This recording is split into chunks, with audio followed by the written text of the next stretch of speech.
Olá, meus irmãos. Sejam muito bem-vindos ao nosso grupo de leitura bíblica. Eu sou o pastor Charlin, sou pastor na Primeira Igreja Batista em Pará de Minas e quero compartilhar com vocês da minha alegria e do meu ânimo em trilharmos esse caminho de leitura bíblica juntos. O nosso objetivo aqui não é apenas ler por ler para cumprir uma meta semanal ou anual de leitura, mas em compreender a história, o contexto e como o texto bíblico pode ser aplicado em nossas vidas no dia de hoje. Certamente, ao longo da nossa leitura, haverá dias em que os textos parecerão bem mais fáceis de serem compreendidos. Porém, também haverá dias em que o texto parecerá bem mais difícil de ser compreendido. Mas o mais importante é não desistir. E na medida em que as dúvidas forem surgindo, saibam que podem contar comigo. Dito isso, meus irmãos, antes de abrirmos no primeiro capítulo da Bíblia, em Gênesis 1, eu preparei um breve panorama bíblico para auxiliar na compreensão das passagens bíblicas. Vamos lá? A Bíblia é composta por 66 livros, sendo estes livros divididos em duas grandes partes, chamadas de Antiga Aliança e Nova Aliança, ou, como popularmente chamamos, Antigo Testamento e Novo Testamento. O Antigo Testamento é composto por 39 livros e o Novo Testamento por 27 livros. O Antigo Testamento pode ser dividido pelo menos em 5 partes, as quais são: a primeira parte chamamos de Pentateuco, que é composta pelos seguintes livros: Gênesis, Êxodo, Levítico, Números e Deuteronômio.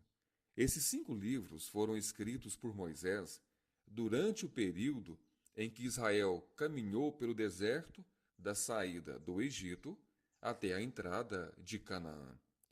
A segunda parte é chamada de livros históricos. Esses livros históricos narram a entrada de Israel na Terra Prometida até a tomada total dessa Terra Prometida e o início dos reinados dos reis como Saul, Davi e Salomão.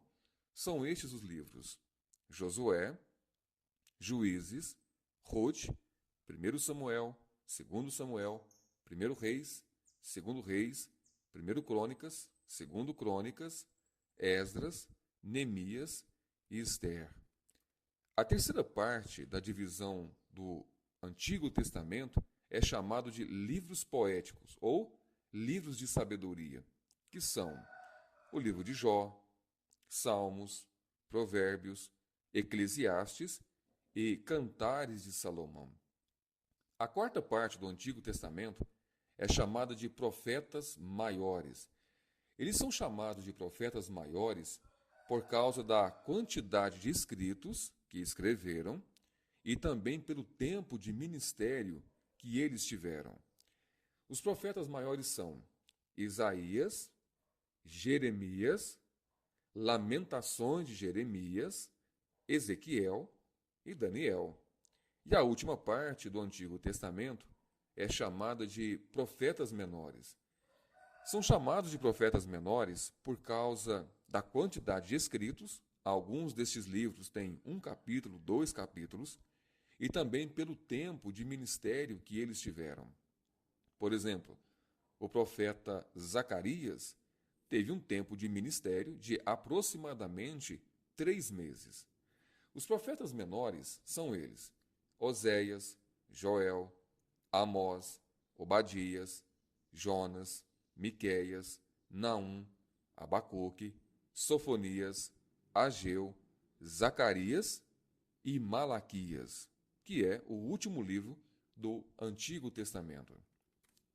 Entre o Antigo Testamento e o Novo Testamento, existe um período chamado de interbíblico.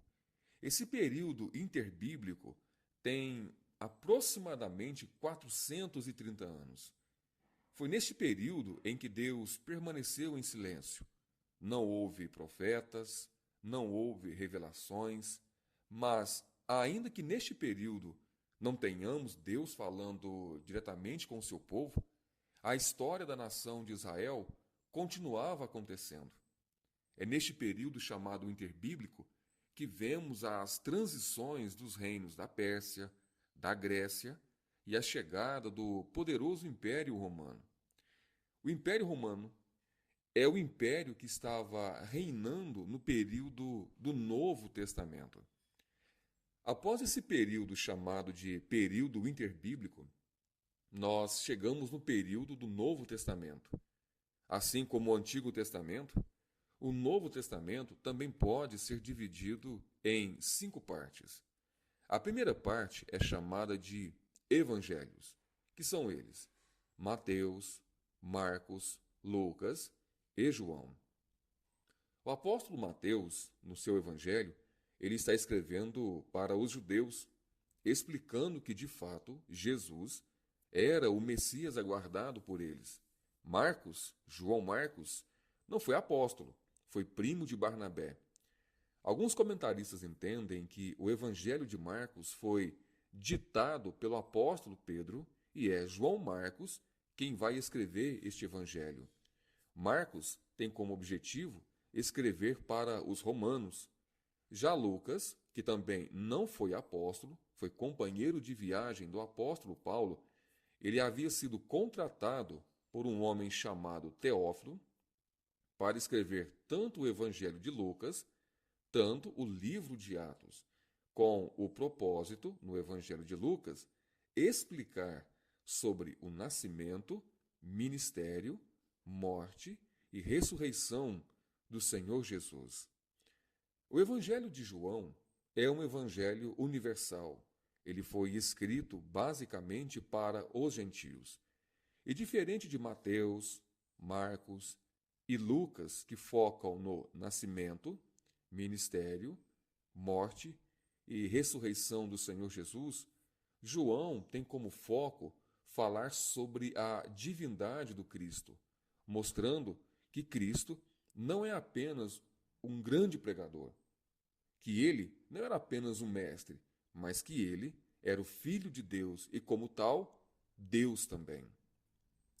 Depois nós temos a segunda divisão. A segunda parte é chamada de livro histórico, que é o livro de Atos dos Apóstolos, que narra a história da igreja saindo de Jerusalém até chegar nos confins da terra. Depois, na terceira parte, nós temos as cartas paulinas, que são elas: Romanos, 1 Coríntios, 2 Coríntios, Gálatas, Efésios, Filipenses, Colossenses, 1 Tessalonicenses, 2 Tessalonicenses, 1 Timóteo, 2 Timóteo, Tito e Filemon. Essas cartas de Paulo foram escritas com o objetivo de trazer instruções às igrejas que foram plantadas ao longo do livro de Atos.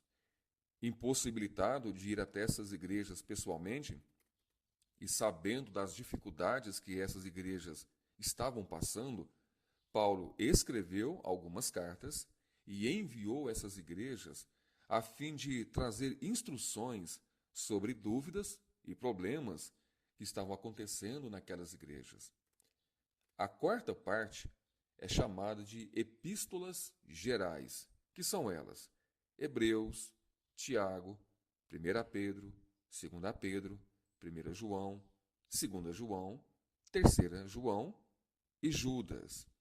Esse Judas, que é colocado aqui como o penúltimo livro do Novo Testamento, não é o Judas Iscariotes, mas sim Judas, meio-irmão do Senhor Jesus.